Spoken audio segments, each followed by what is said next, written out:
Assalamualaikum warahmatullahi wabarakatuh. Nama saya Aisyah dari kelas 1C Akuntansi.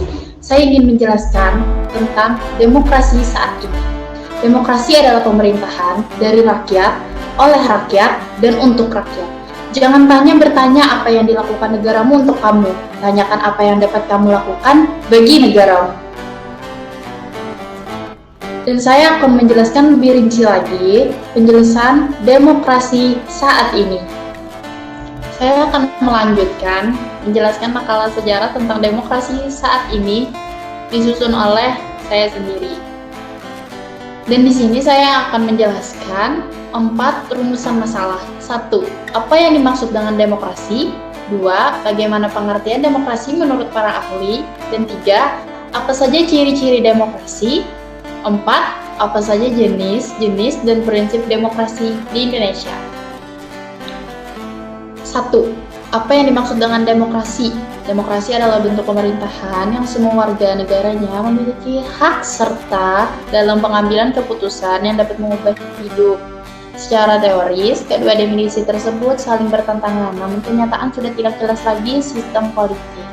Misalnya, memberikan kewarganegaraan demokratis kepada pria elit yang bebas dan tidak menyatukan budak dan wanita dalam partisipasi politik. Demokrasi diambil dari kata demos dan kratos. Demos artinya rakyat, kratos artinya pemerintahan. Dengan kata lain, demokrasi sama dengan yang saya sebut di awal tadi. Demokrasi adalah pemerintahan dari rakyat, oleh rakyat, dan untuk rakyat. 2. Pengertian demokrasi menurut para ahli. Saya mengambil dari 3 para ahli. Yang pertama, Abraham Lincoln. Demokrasi adalah sistem pemerintahan yang diselenggarakan dari rakyat, oleh rakyat, untuk rakyat. Yang kedua, Charles Costello. Demokrasi adalah sistem sosial dan politik pemerintahan diri dengan kekuasaan pemerintah yang dibatasi hukum dan kebiasaan untuk melindungi hak-hak perorangan warga negara. Yang ketiga, John L. Esposito.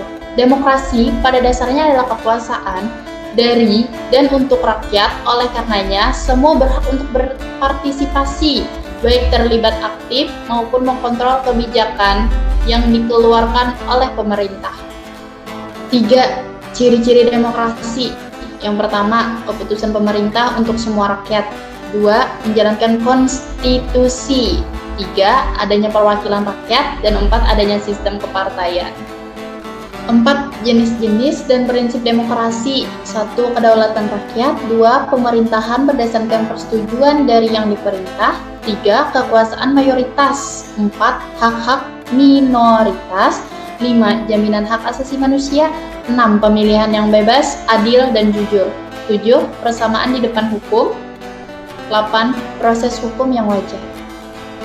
Dan ada kala kesimpulan dari saya, demokrasi adalah bentuk pemerintahan di mana semua warga negara memiliki hak setara dalam pengambilan keputusan yang dapat mengubah hidup mereka. Saran saya, adanya makalah ini, penulis mengharapkan implementasi dan mengaplikasikan pengetahuan yang didapat pembaca dari hasil karya penulis untuk kehidupan pembaca dalam pendidikan yang semakin berkembang saat ini dan yang akan datang. Sekian penjelasan dari saya, semoga bermanfaat. Jangan bosan bicara tentang kebenaran agar demokrasi tak berakhir dengan kesia-siaan. Demokrasi harus berlandaskan kedaulatan, hukum, dan persamaan warga negara tanpa membedakan latar belakang ras, suku, agama, dan asal-muasal di muka undang-undang. Terima kasih. Wassalamualaikum warahmatullahi wabarakatuh.